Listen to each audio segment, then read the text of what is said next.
மூளை. அப்போ பிரெயின்னா என்ன? பிரெயின்னா மனமா?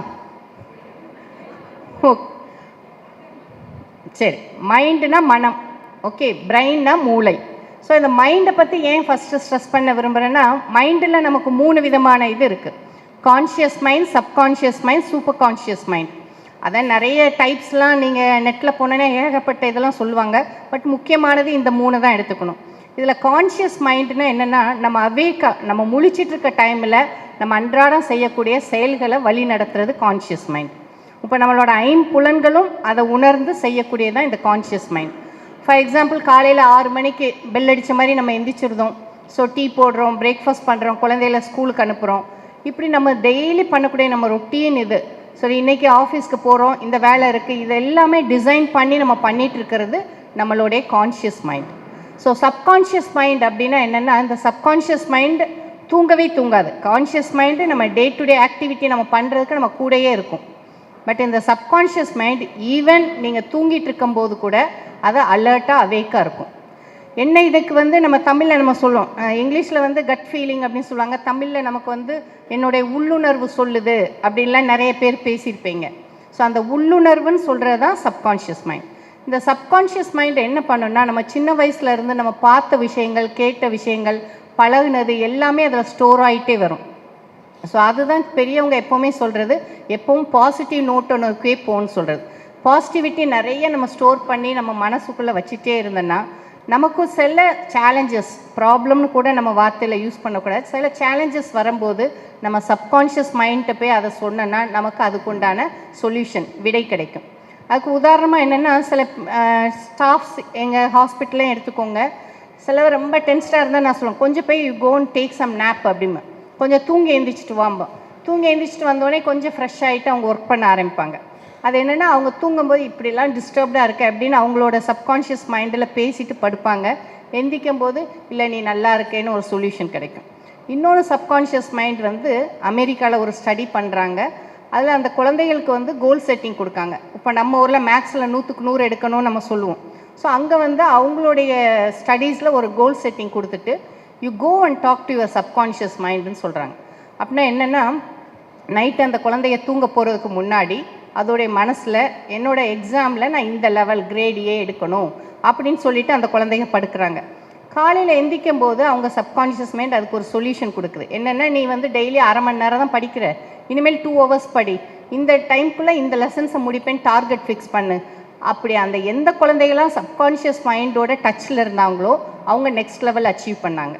ஸோ இதிலேருந்து என்ன தெரியுதுன்னா, ஆல்வேஸ் உங்களுக்கு ப்ராப்ளம்ட்டு நான் சொல்லவே வரல. ஈவன் உங்களுடைய பிஸ்னஸில் ஒரு கோலாக கூட இருக்கலாம். நான் இப்போ 1 crore டேர்ன் ஓவர் பண்ணிகிட்ருக்கேன், நெக்ஸ்ட் இயர் நான் 2 crores பண்ணணும் அப்படின்னு நீங்கள் நினச்சிங்கன்னா, you talk to your subconscious mind. தூங்க போகும்போது பேசுங்க, கண்டிப்பாக உங்களுக்கு அதுக்கு சொல்யூஷன் கிடைக்கும். அதை நோக்கி நம்ம போனோன்னா will achieve lot of things. So subconscious mind ரொம்ப ரொம்ப முக்கியம். Next super conscious mind. இந்த சூப்பர் கான்ஷியஸ் மைண்ட் அப்படின்னு சொல்கிறது, நம்ம தமிழில் பிரபஞ்ச சக்தி அப்படின்னு சொல்லுவோம்ல. நம்ம எந்த ஒரு வேலையை எடுத்தாலும் நான் தான் முழு முயற்சியாக பண்ணேன், அதனால தான் நான் ஜெயித்தேன் அப்படின்லாம் சொல்லவே முடியாது. நம்ம எந்த முயற்சி எடுத்துக்கிட்டாலும் அந்த முயற்சியை ஆக்ஷனில் கொண்டு நமக்கு சக்ஸஸ் ஆக்குறது நமக்கு மேலே இருக்க ஒரு சுப்ரீமோ பவர். அதை நம்ம கடவுள்னு சொல்லிக்கலாம், பிரபஞ்ச சக்தின்னு சொல்லிக்கலாம், ஆர் சுப்ரீம் பவர். அந்த சூப்பர் கான்ஷியஸ் மைண்டு தான் அதில் ரொம்ப முக்கியம். ஸோ அது சேம் திங் தான். So whenever you are facing any challenges, you talk to your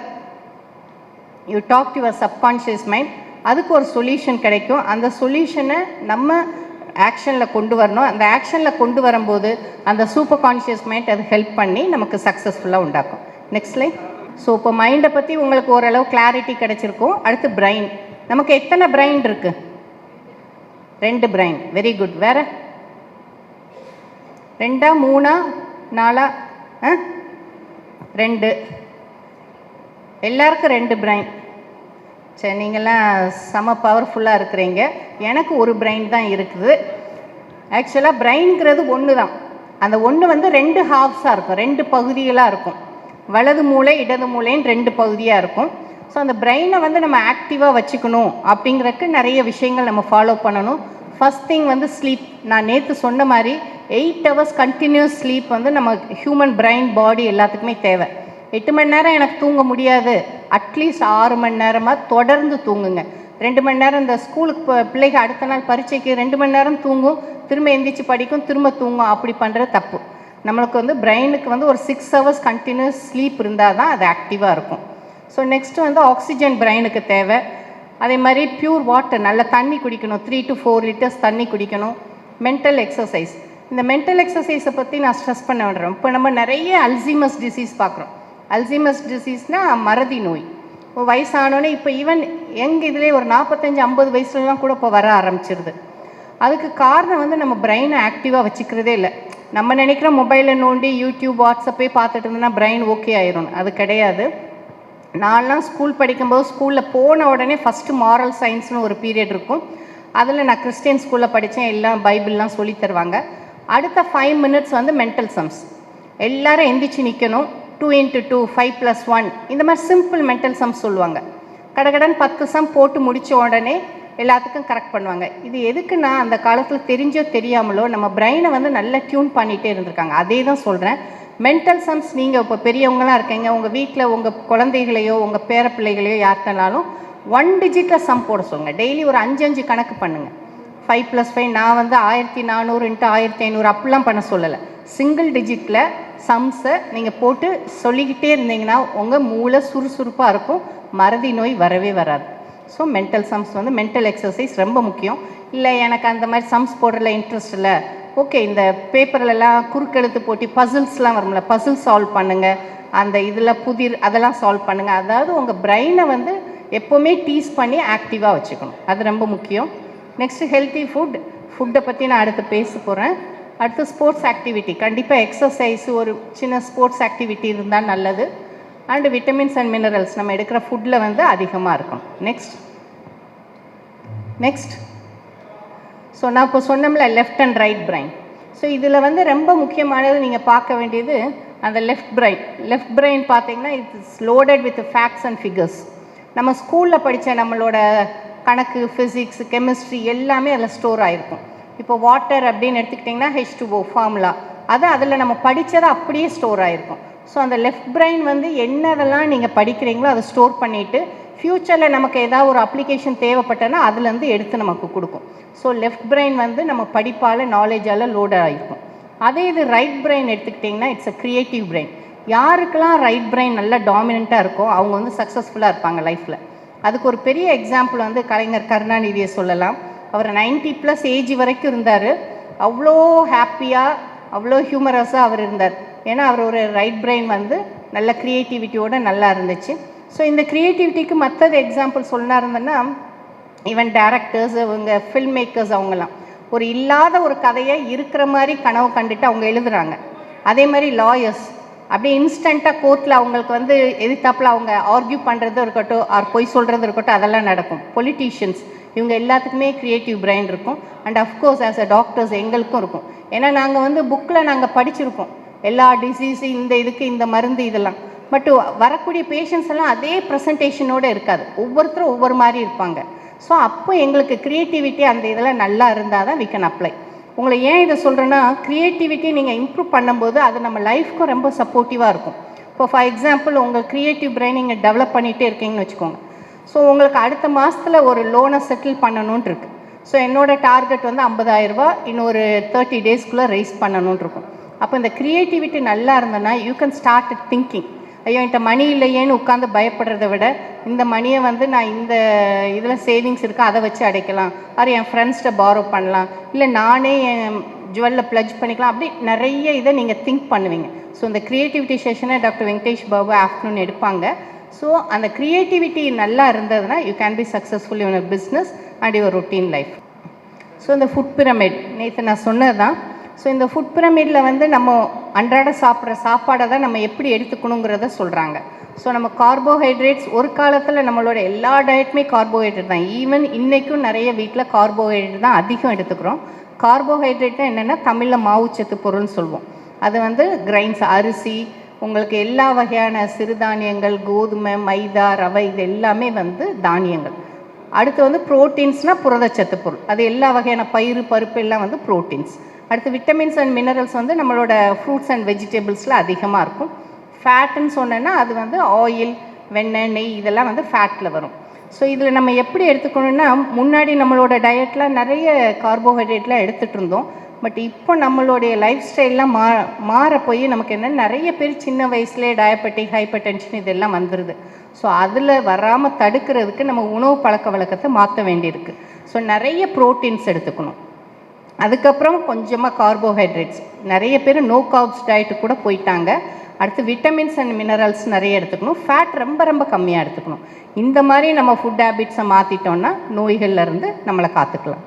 so இது வந்து காமனாக என்னெல்லாம் நமக்கு பெண்களுக்கு வரக்கூடிய நோயை அதை எப்படி நம்ம வந்து அதிலேருந்து காத்துக்கலாங்கிறதுக்காக ஃபஸ்ட் திங் அனீமியா. அனீமியானா என்ன?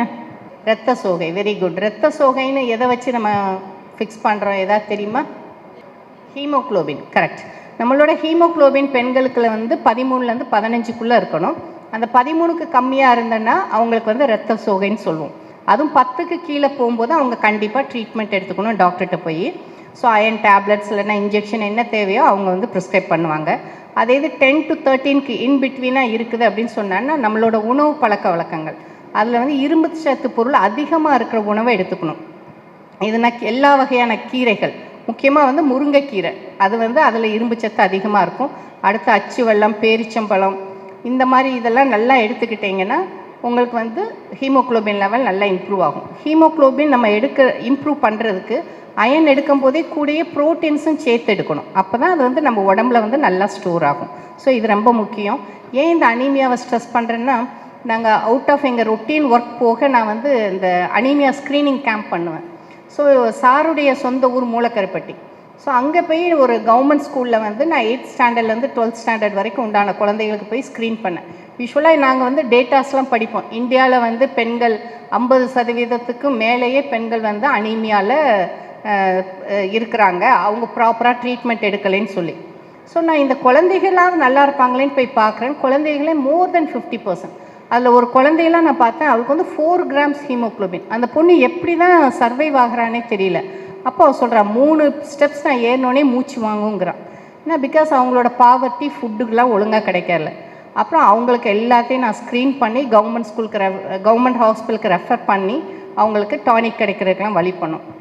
இதை ஏன் சொல்கிறேன்னா, நம்ம சின்ன வயசுலேயே ஸ்கூலில் இருந்து அவங்களோட டயட் ஹேபிட்டை நம்ம சேஞ்ச் பண்ணி கொண்டு வந்தோன்னா நாளைக்கு இந்த குழந்தைகள் ஏஜ் அட்டன் பண்ணி கன்சீவ் ஆகும்போது நமக்கு ப்ராப்ளம் எதுவும் வராது.